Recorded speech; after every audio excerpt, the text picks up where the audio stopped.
अंतरराष्ट्रीय तिथि रेखा किसे कहते हैं इसे समझेंगे। तो ध्यान से बोर्ड पे देखिए सभी लोग। देखिए ये ग्लोब है, ठीक। तो हम जानते हैं कि ग्लोब पे ढेर सारी देशांतर रेखाएं हैं। कितनी है? 360। उसमें जो इंग्लैंड की ग्रीन विच से गुजरती है उसको 0 डिग्री क्या कहते हैं? 0 डिग्री, ठीक ना। और ये धरती को दो बराबर भागों में बांटती है। इधर पूरा माना जाता है ना उत्तर, इधर पूरब होता है, इधर दक्षिण होता है, इधर पश्चिम होता है। तो ये हो जाता है पूर्वी गोलार्ध,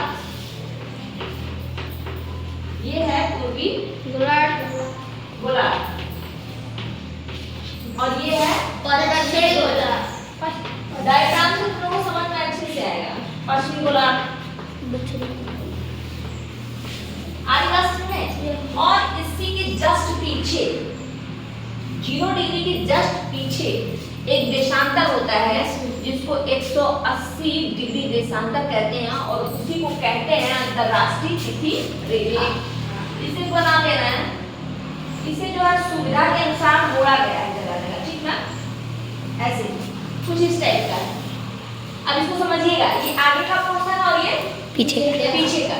ये है अंतरराष्ट्रीय तिथि रेखा 180 डिग्री देशांतर। ये जस्ट इससे पीछे का है। अभी ध्यान दीजिए, समझ में आएगी। तो पूर्वी गोलार्ध में क्या होता है कि समय आगे होता है। क्या होता है? समय आगे होता है। और पश्चिमी गोलार्ध में समय पीछे चलता है। इस चीज पे ध्यान दीजिएगा। तो अगर यहाँ पे 30 जनवरी हो रही है, क्या हो रहा है? 30 जनवरी। तो यहाँ पे कितनी जनवरी होगी? 29 जनवरी। ध्यान से सोच के बोलो, एक दिन पीछे रह गई, ठीक ना।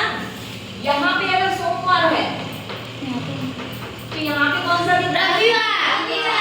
रविवार, ठीक ना, क्योंकि पश्चिमी गोलार्ध पूर्वी गोलार्ध से पीछे रहता है। अब ध्यान दीजिए कि जो सूरज किधर से निकलता है? पूरब से। तो देखिए यहाँ पे, ये देखिए यहाँ पे 30 हो रहा है और ये ऐसे घूमेगा और यहाँ 30 होना ना।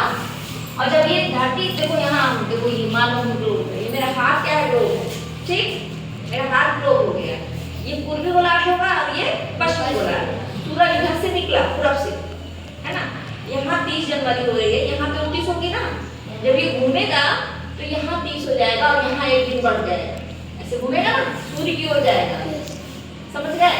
मान लो कि ये 0 डिग्री है, मेरे हाथ के सामने क्या है? 0 डिग्री है। तो जस्ट पीछे क्या हो जाएगा? 180 डिग्री। अब ध्यान दीजिए, ये है ना धरती ऐसे घूमी, इधर से पश्चिम से पूर्व की ओर ऐसे घूमी, और ये आगे हमारा ये सामने। तो देखिए ये जो पूर्वी गोलार्ध तक किधर गया? इधर गया। पूर्वी गोलार्ध किधर गया? ध्यान दीजिए, ऐसे क्या ना, ऐसे इधर पूर्वी गोलार्ध आ गया। क्या आ गया? पूर्वी गोलार्ध। और इधर आ गया पश्चिमी गोलार्ध। अब आप गोलार्धों को छोड़िए, बस ध्यान दीजिए कि पूर्वी, लेकिन इधर क्या है? पूरब है, पूरब है ना।